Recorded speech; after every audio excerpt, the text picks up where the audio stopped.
In 1803, Napoleon Bonaparte performed the largest asset liquidation in human history. He did not sell a company or a fleet. He sold 828,000 square miles of land, nearly a third of the modern United States, for just $15 million. To the casual observer, this looks like the worst real estate deal ever made. But in the cold ledger of Napoleon's War Office, Louisiana was not an empire. It was a stranded asset that had lost its primary purpose. This was a fire sale driven by a brutal reality. France was broke, the British Navy owned the ocean, and the engine that made America profitable had just exploded in the Caribbean. This is the story of the Louisiana Purchase. It was the moment a desperate dictator traded a continent for a few months of gunpowder. Napoleon was not a man of sentiment. He was a man of logistics and raw power. He viewed land as a resource to be extracted or a buffer to be held. Louisiana failed both tests by early 1803. The French treasury was empty after years of revolutionary wars. The national debt was a heavy weight on the new first consul. He needed to modernize the French military for a massive conflict in Europe. Every franc spent on a distant colony was a franc taken away from his infantry. The territory across the Atlantic was a drain on resources. It required governors, soldiers, and administrators who were better used at home. Napoleon looked at the map and saw a liability. He saw a massive expanse of wilderness that produced no tax revenue. He saw a frontier that he could not defend with his current navy. The Americans were already moving into the territory without permission. The Spanish had struggled to manage the borders for decades. France had only recently regained the land through a secret treaty. Now, Napoleon wanted to turn that paper ownership into hard currency. He needed a buyer with deep pockets and a reason to pay. He found that buyer in the young United States. President Thomas Jefferson only wanted the port of New Orleans. Napoleon decided to give him the whole frontier instead. It was a move of pure desperation and tactical brilliance. He would liquidate a useless asset to fund a global war. The price was roughly 3 cents per acre. This was not a gift to the Americans. It was a way to strip value from a failing project before it became a total loss. Napoleon understood that an asset you cannot protect is an asset you do not truly own. He decided to sell the future of a continent to pay for the weapons of today. The deal was a calculated gamble on his ability to conquer Europe. If he won at home, the loss of America would not matter. If he lost at home, the colony would be gone anyway. This was the ultimate hedge in the game of global power. Louisiana was never meant to be a standalone colony. It was a support asset for a sugar island. To understand the sale, you must look at Saint-Domingue, the modern nation of Haiti. This small island was the most profitable piece of land in the Western Hemisphere. It was a factory of high-intensity labor and massive output. Sugar was the oil of the 18th century. It provided the high-calorie energy that fueled the labor of Europe. Saint-Domingue produced more sugar than all the British West Indies combined. It generated massive wealth for the French merchant class and the state treasury.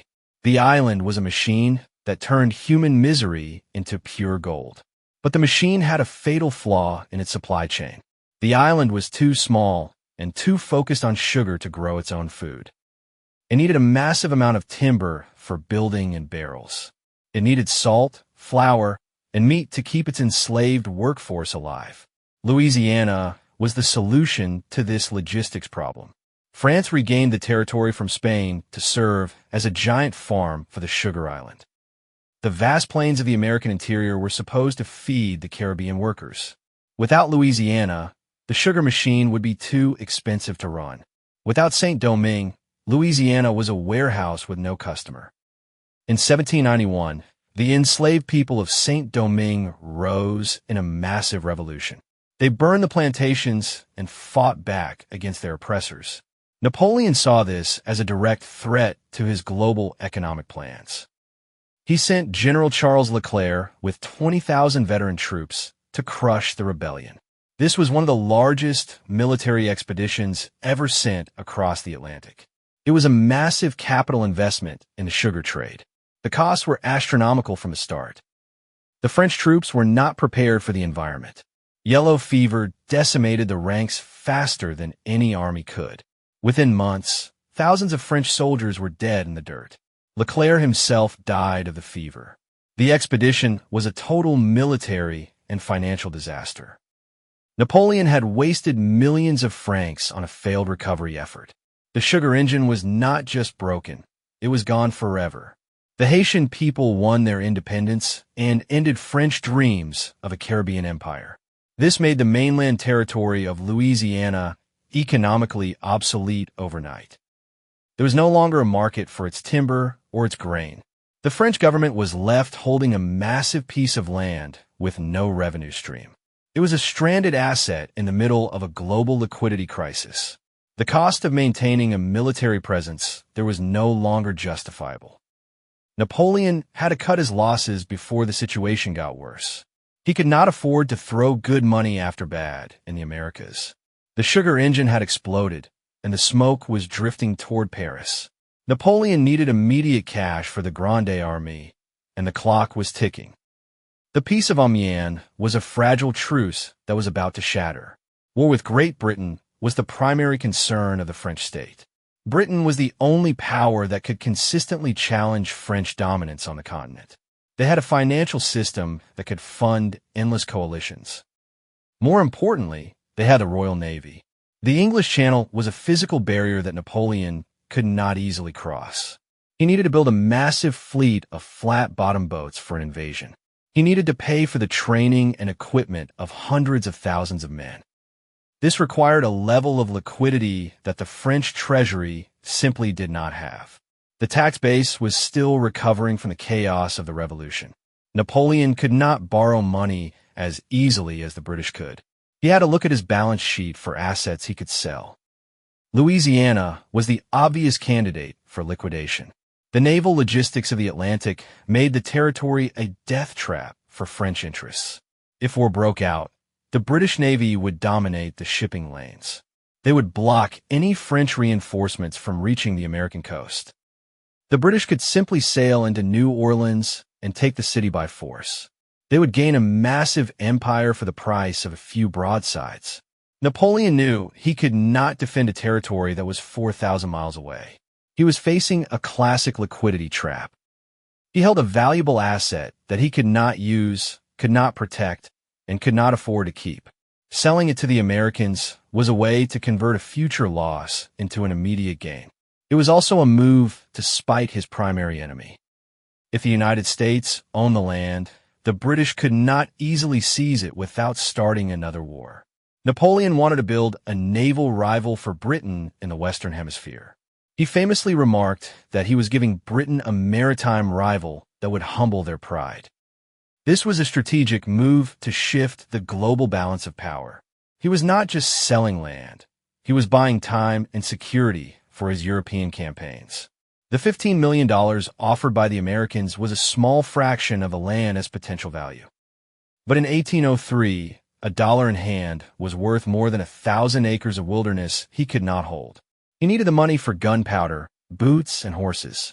The Grande Armée was the priority, and the American frontier was the cost. He instructed his ministers to close the deal as fast as possible. He did not want to give the British time to react or the Americans time to reconsider. The threat of a British seizure was the ultimate motivator for the sale. Every day the deal stayed open was a day the British could strike. Napoleon was a man who understood the value of speed in both war and finance. He chose to take the cash and walk away from the American continent forever. He knew that the British would likely blockade the coast as soon as hostilities resumed. This would make the territory a total loss for France within weeks. By selling to Jefferson, he secured a cash injection and a strategic buffer. He turned a military vulnerability into a financial strength. This decision would bridge the gap between French colonial history and the rise of a new American power. New Orleans was the plug in the American drain. Every drop of commerce from the Ohio and Missouri rivers had to pass through this single point. The geography of the early United States was a trap for inland farmers. The Appalachian Mountains were a massive wall of rock and forest. Moving heavy goods over those peaks was physically impossible for a profit-seeking merchant. A wagon of wheat would cost more to transport than its total value at the market. Therefore, the entire American interior relied on the current of the Mississippi River. This was a one-way conveyor belt that moved wealth toward the Gulf of Mexico. If a farmer in Kentucky wanted to sell his harvest, he had to float it south. Thousands of flatboats made this trip every year. They carried flour, tobacco, pork, and whiskey toward the sea. But the river did not end in American territory. It ended in a city controlled by a foreign power. The right of deposit was the legal mechanism that kept this entire trade route alive. It allowed American merchants to offload their goods at New Orleans without paying heavy import duties. They could store their products in warehouses while waiting for ocean-going ships to arrive. This was not a luxury. It was a survival requirement for the Western economy. Without this right, the grain would rot on the docks or be seized by officials. In 1802, the Spanish governor revoked this right under pressure from French interests. This act effectively choked the life out of the American frontier. Prices for Western goods collapsed overnight as the exit to the world market was sealed. The settlers in the West were furious and began to demand military action. They felt abandoned by the federal government in Washington. If the government could not secure the river, the settlers would find someone who could. There was a real fear that the Western states would secede and join a foreign empire. Jefferson understood that New Orleans was the most important spot on the map. He famously said that whoever owned the city was his natural enemy. He did not want a war, but he could not ignore the economic reality. The French presence in Louisiana was a direct threat to the integrity of the Union. Napoleon was a much more dangerous neighbor than the declining Spanish Empire. The French had the military power to close the river permanently. They could use the territory as a base to expand north and west. This would hem the United States in against the Atlantic coast forever. Jefferson had to act before the French military arrived in force. He secured a $2 million appropriation from Congress for initial expenses. Then he sent James Monroe to join Robert Livingston in Paris. Their goal was narrow and specific. They were authorized to spend up to $10 million for New Orleans and West Florida. They did not want the wilderness. They wanted the plumbing of the continent. The internal political friction in the United States was reaching a boiling point during this time. The Federalist Party wanted to seize the territory by force immediately. They saw Jefferson's diplomacy as a sign of weakness and hesitation. They argued that Napoleon would only understand the language of bayonets. Jefferson had to balance this domestic pressure against the risk of an Atlantic war. He knew that the United States was not ready for a direct conflict with France. The Navy was small, and the Army was largely a frontier force. He was betting that Napoleon's troubles in the Caribbean would create an opening. He told his negotiators to be patient but firm. They were to offer cash for the city to avoid a future of bloodshed.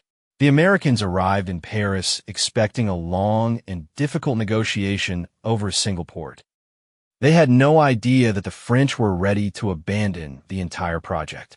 The moment they sat down, the price of a city suddenly bought a continent. This was the cheapest land in human history.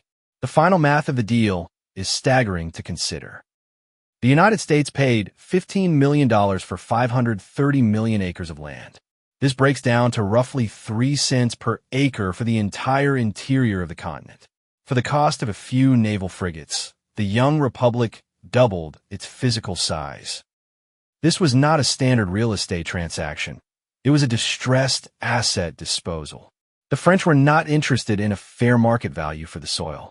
They needed a specific amount of cash to fund a specific military campaign.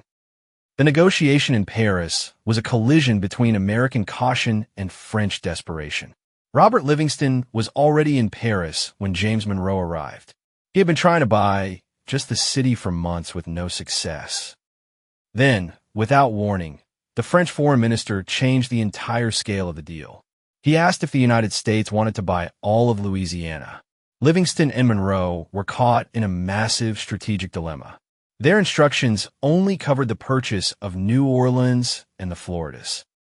They had no legal authority to spend $15 million on 1 million square miles of wilderness. There were no telegraphs or fast ships to ask Jefferson for new orders. A letter to Washington and back would take at least 2 months. In that time, Napoleon might change his mind or the British might seize the port. The French negotiators, led by Bar Marbois, pushed for a quick decision. They framed it as a take-it-or-leave-it offer with no room for delay. The Americans had to decide if they would overstep their bounds to secure the future of their nation. They realized that the opportunity would never come again. If they said no, the French might sell to the British or simply keep the port closed.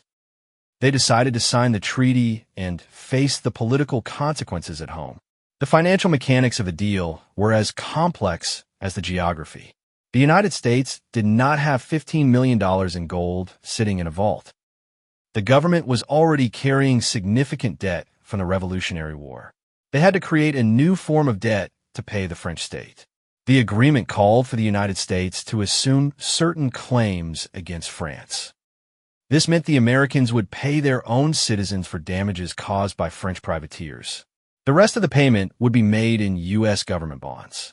These bonds were essentially promises to pay with interest over a set period.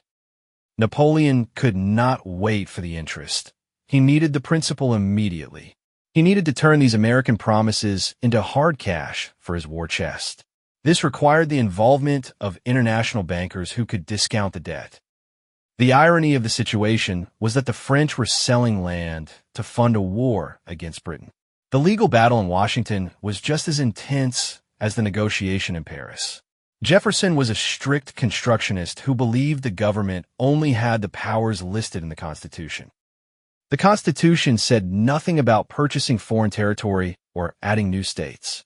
Jefferson feared that this move would destroy the legal foundations of the Republic. He even considered proposing a constitutional amendment to make the deal legal. But his advisors warned him that any delay could be fatal to the agreement. Napoleon was known for his sudden shifts in policy and temper.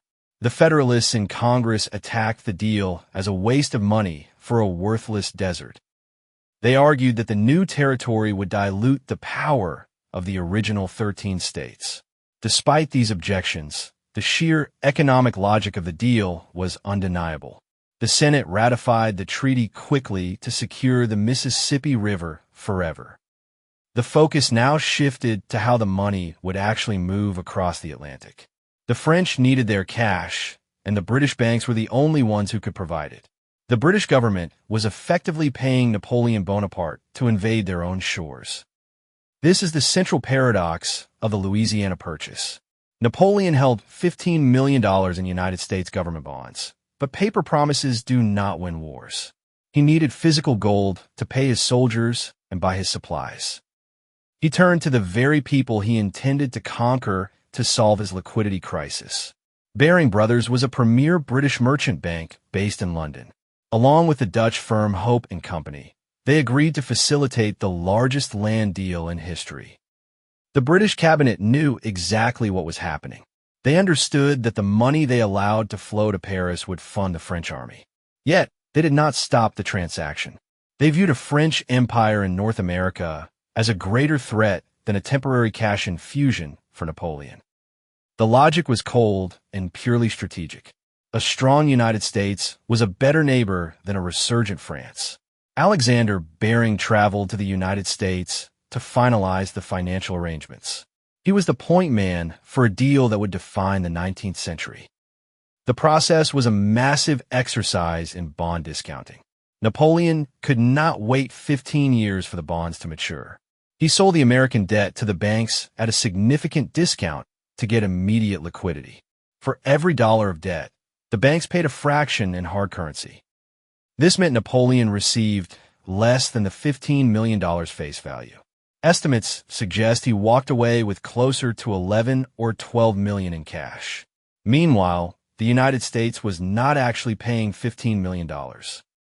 Because the payment was structured as long-term debt, interest started to accrue immediately. By the time the final bond was retired in 1823, the United States had paid over $23 million.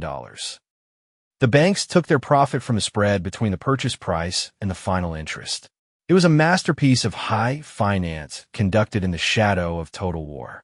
The mechanics of the transfer required a high level of trust between enemies. The British government granted special licenses to allow the gold to move across borders. This was a calculated risk by the Prime Minister and his cabinet. They were betting that the British Navy could handle Napoleon if he had the money. They were also betting that the Americans would remain a neutral trading partner. The capital flow was evidence of the power of global banking over national borders. The Baring family was so influential that they were often called the sixth great power of Europe. They managed the transfer of wealth, while the English Channel was filled with warships. This was not a move driven by profit alone. It was a geopolitical maneuver disguised as a bank transaction. The British were essentially financing the removal of France from their western flank. They bought security in the Americas by funding their own enemy in Europe. The actual movement of the wealth was a logistical feat. The gold had to be transported across a continent at war. It moved through neutral ports and into the French treasury. This cash allowed Napoleon to break the Peace of Amiens and start his next campaign. He used the money to equip the troops that would later fight at Austerlitz. The soldiers who marched across Europe were wearing boots paid for by American land. They carried muskets funded by British and Dutch bankers. This created a strange situation where the British economy supported the French war machine. The irony was not lost on the observers of the time. They saw a dictator selling a future empire to survive a present conflict. Napoleon was focused on the immediate tactical advantage. He did not care about the long-term interest the Americans would pay. He needed the gold to move to Paris while the cannons were being loaded. The true price of the 3-cent empire cannot be measured in dollars alone. We must look at the total value of the assets France abandoned. Louisiana was not just a map, it was a resource engine. It contained some of the most fertile soil on the planet. It held massive deposits of coal, oil, and iron that would fuel the next century. By selling the territory, Napoleon handed the United States the keys to global dominance. He traded a permanent strategic advantage for a few years of European warfare. The $15 million he received was spent within months. The land he gave away would generate trillions of dollars in economic output. This was the ultimate failure of asset management on a national scale. Napoleon treated a continent like a piece of surplus equipment. He ignored the long-term potential for the sake of short-term survival. The opportunity cost of the Louisiana Purchase is almost incalculable. France lost its status as a North American power forever. The dream of a global French empire died on the docks of New Orleans. This liquidation cleared the way for the United States to become a continental giant. Without this deal, the Americans might have remained a coastal power. They would have been hemmed in by foreign territories on all sides. The purchase removed the primary obstacle to American expansion. It allowed the young nation to turn its back on Europe and look toward the Pacific. This shift in focus changed the trajectory of the entire 19th century. The United States grew from a fragile republic into a massive industrial engine. The resources of the Louisiana Territory provided the raw materials for this growth. The internal trade of the Mississippi River became the backbone of the American economy. Napoleon's fire sale was the foundation of the American century. The final audit of the deal reveals a massive transfer of power. Napoleon won his immediate battles, but he lost the war for global influence. The British were the secondary winners of the transaction. They successfully removed a major rival from the Western Hemisphere without firing a shot. They allowed their banks to profit from the deal while securing their own colonies. The United States was the clear primary winner. Jefferson and his team secured a continent for the price of a small city. They managed to navigate a liquidity crisis and a constitutional dilemma. They turned a logistical bottleneck into a gateway for expansion. The $15 million was a bargain that redefined the concept of value. It was a moment where the physical reality of land outweighed the temporary need for cash. The The Americans understood that land is the ultimate hedge against uncertainty. They took the risk and reaped the rewards for generations. This transaction remains a masterclass in the dangers of distress selling. When a leader is forced to liquidate assets under pressure, they rarely get a fair price. Napoleon was a genius on the battlefield, but a failure in the boardroom. He did not understand that the value of an asset is tied to its future potential. He only saw the immediate running costs and the risk of seizure. He liquidated the future of French America to pay for a failing European project. The British bankers and the American diplomats were the ones who saw the long-term reality. They recognized that the world was moving away from colonial outposts and toward continental states. The Louisiana Purchase was the first major step in that direction. It was a cold, calculated trade that ended one empire and started another. The fire sale was complete, the gold was spent, and the map of the world was changed forever.